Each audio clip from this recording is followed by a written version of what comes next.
The Tao of Self-Confidence, Episode 18. Welcome to the Tao of Self-Confidence, where I share stories of amazing women finding their inner journey to self-confidence 5 days a week. Visit our blog at thetaoofselfconfidence.com. Hello, friend. Welcome to the Tao of Self-Confidence, where I share stories of phenomenal women who have discovered their inner journey to self-confidence. I'm your host today, Sheena Yap Chan, and today's episode, I actually have a very special guest here. Funny how I found this person. I was going through the internet searching for, just looking for women, especially in the Asian culture, who's just done such amazing things, right? And, when I was searching, there's this one website that I checked out, and it was a letter, right? It was called A Letter to the Filipino Woman. And I read this letter because it's something I can resonate with since I was born in the Philippines. I know what it's like to be a Filipino woman, always loving on people, being, the best we can be. But sometimes we also have to sacrifice ourselves to please others. And that's something that not just only Filipino women, but most women in Asian cultures have to go through, right? And sometimes we have to realize, it's okay to be a little bit selfish. It's okay to love ourselves too before loving others, because we can't expect people to love us if we can't even love ourselves to begin with. So then, I was reading her story and I loved it. And it's funny because I left her a comment saying, I really loved the letter that you wrote down. And, it was something that was really inspiring. And, I got an email back saying, thank you, right? And I was like, wow, she replied to me, right? So I was like, maybe I can ask her for the podcast, right? And I was a little hesitant at first because this person never knew who I was. I was just this one girl who decided to leave a comment on the blog. And, I kind of was thinking about it. And here's me having a podcast about self-confidence. And I was too scared to ask this person, right? And I was thinking, the worst thing she could say is no, right? And if I could live with that, that's fine. So I went ahead anyways and asked her, and she said yes. So I was really excited. I read a little bit more about her. Her name is Ruby Veridiano. She's right now currently in Paris, right? She lives in Paris, France. Ooh la la, right? That's what they say. And, I read a little bit more about her. She's like a social activist. She's also, empowering, Asian women out there to live a better life, to be their own person, to have a voice. So I'm going to introduce you to Ruby Veridiano. Ruby, maybe you can fill in a little bit more about yourself to the listeners.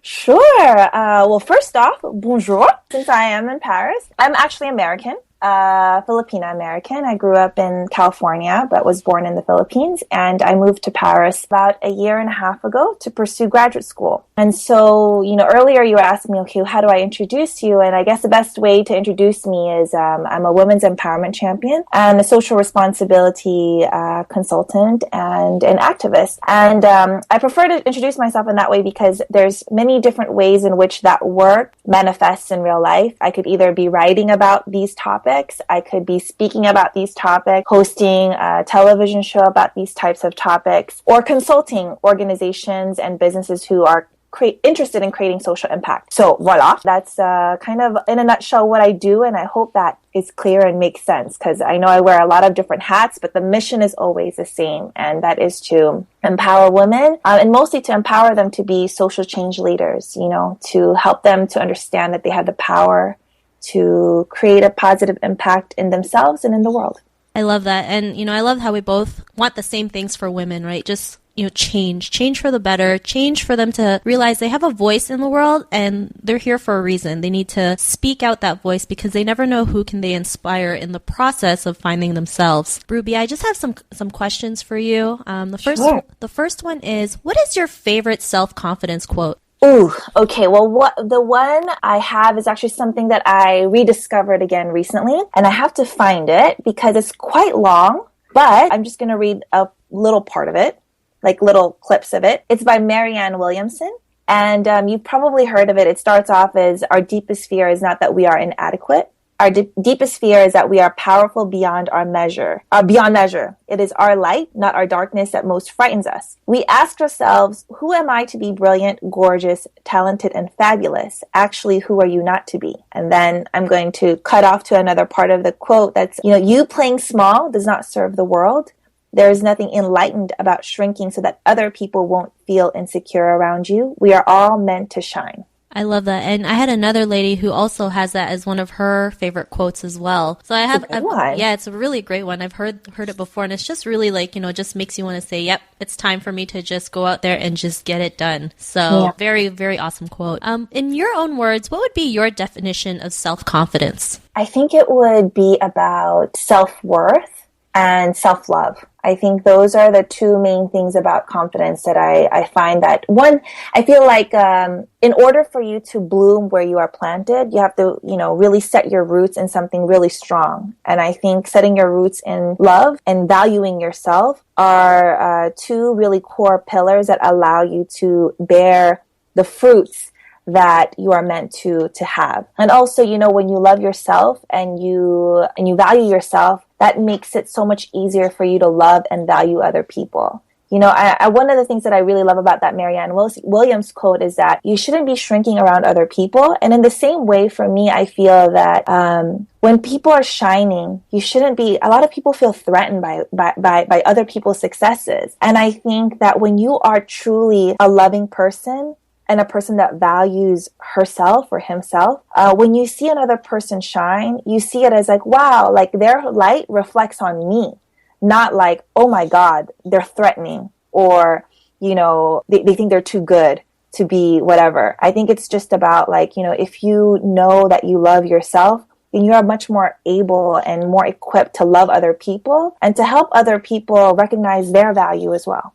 I love it. And it's true, right? It has everything that has to do with self-confidence always has to start inside you, right? Your inner game. You have to realize that you have to love yourself and accept yourself for who you are. And I get it. We got these little voices in our head that tell us, no, you're crazy. Don't listen to me, or don't listen to Ruby, right? This is not a podcast I should be listening to, but it is, right? Because you're here because you want change, and not just any kind of change, a transformational change inside you so that everything else around you can be affected as well in a good way. So I really love that definition that you had, Ruby. What was your life like before you had this discovery of self-confidence? Oh gosh, well, I think the reason why I'm so confident now is because I had to go through such a rough journey. I think when I was younger, I didn't have the tools that I have now. I'm now in my 30s. And, a lot of women freak out about being in their 30s, but I personally love it. Oh my gosh, I arrived in my 30s and I now know myself completely. And I have developed a kind of joy that is born out of resilience. And what I mean by that is that when I was, a lot younger, I let a lot of little things bother me, and I let a lot of things shape how I felt about myself. And I let a lot of things bother me and influence me. And I think that that's just a common thing, right? Because, when you're young, your mind and your spirit are very malleable. It can be easily influenced. So you have to be very selective about who you let into your, kind of circle. But when I was younger, I know that I wasn't at all, nowhere near as confident as I feel now, because I was still learning how to love myself. I know that I was very focused on other people's opinions. I was very much, always having to think about, okay, if I did this, how would it make other people feel? Or, and then at the end of the day, it's like, okay, well, I shouldn't really be doing or pursuing an action because of other people. It should be because I want to do it. And I also think that when I was younger, I wasn't as grateful. And I think gratitude has been one of the main things that really changed my life. Because I was more grateful, I understood what I had in my life instead of focusing on what I didn't have. And I think when we focus on what we don't have, that also really feeds into our own insecurities. But when you recognize that, actually my life is abundant and there's so many good things in it. And when you recognize all the good things that are in your life, how can you not feel confident about who you are because you have so many blessings? That's so true, right? It doesn't matter how big or small that act of gratitude is, or, what you're thankful for. It just starts a ripple effect of attracting the right things into your life. And I know what you mean, right? When I was when we were in our 20s, it's like, why aren't I doing this? Or why didn't I get that? Or why don't I have a boyfriend? It's like we're asking all the wrong questions and we're attracting the wrong things. But, now 30s, right? They say it's the new 20s anyway, so it's all good. But, you start asking the right questions, right? It's like, what's my purpose in life? What am I supposed to do with myself? Or, what is it that I can do to make the world a better place, right? I never would have thought of these kind of questions when I was in my 20s either. And it's amazing when you start learning more about yourself, when you start finding out more about yourself, the things that can attract into your life. So, what was kind of like your aha moment when you realized you are powerful, you do have a voice, and, it's your duty out there to, tell the world what you're all about and what your purpose is? Right. I mean, my aha moment is always going to be like Oprah Winfrey, duh. No, I'm just kidding. Every time I read Oprah, I have like an aha moment. I'm like, oh my, she's like my mentor in my head. She doesn't know it, but one day. But, let's see, I guess aha moment. I mean, one of the aha moments I had was gratitude, like really grasping this concept of gratitude, recognizing that like, oh my God, the more I give thanks in my life, the more I welcome good things. And the more gratitude I express, the more abundant my life becomes. And it's just because I think it's just what I'm giving off and what we are projecting into the world comes back to us, right? It comes back and it reflects off of us. So I think gratitude is definitely one of the aha moments. But I think in terms of like what you're saying about finding purpose, I was an accidental performing artist for 7 years. And the reason why I say accidental is because, when I was in my undergraduate degree, my bachelor's degree, I was going to school at the University of California, Davis, and I had discovered the art of spoken word, which for people who don't know what it is, it's basically like a cross between performance and poetry and a little bit of hip hop theater. And I got really, really passionate about it. And mind you, as a very good Filipino girl, I entered university with the intention of being pre-med. And then took a few classes that made me cry and was like, okay, this is not for me. I was like, I can't be pre-med. I really, really wanted to be pre-med, but I'm just not good at this. So I ended up taking up a lot of classes in Asian American studies and sociology. And those classes really made me understand how not only proud I am, but just kind of awakened an incredible sense of self-worth in me because I was so impressed by my own history. And I was like, oh my gosh, this is where I come from. This is amazing. And how can I not want to learn more? So merging that new knowledge with my newfound discovery of spoken word, I started to create I started to create art. Poetry and art that really helped me to express the voice of Asian American women and women in general. And we formed this group in college, and I ended up always being the only girl. And and it went really well, in our school. And after we graduated, I thought it was just going to be a hobby. I thought, okay, I paid for school by myself and I need to get a real job where I need to make sure that I can pay for my student loan bill like every month on time. And, I was really freaked out by all of those things, but I was really unhappy in my first job. And, I took one weekend to take my performing arts career seriously. Me and my friends who were in that group, we submitted a few, press kits to colleges around the nation. And as a joke, I sent it to the American University of Paris. And this was back in 2005. And they ended up being the first school to hire us as professional artists at the age of 21. So that was pretty cool. Like, I thought that was really like divine intervention. And it's so funny because that's really what sparked my career. And that experience took me all over the world. And whenever I would perform on stage, it was always a woman that would come after the show and would tell me, I've always wanted to say that, but I didn't know how. And so every time a woman told me that, oh my gosh, this was a story that I never knew how to tell myself and you told it for me, that's when I knew that I had to keep going. And so, that art and that purpose still stays with me. I'm no longer a performing artist. I've evolved in my career, but the purpose has always been the same, to empower women, to help women find their voice. And to understand that, and to help them understand that there is a strength inside of them. And I want to help them find it, because if they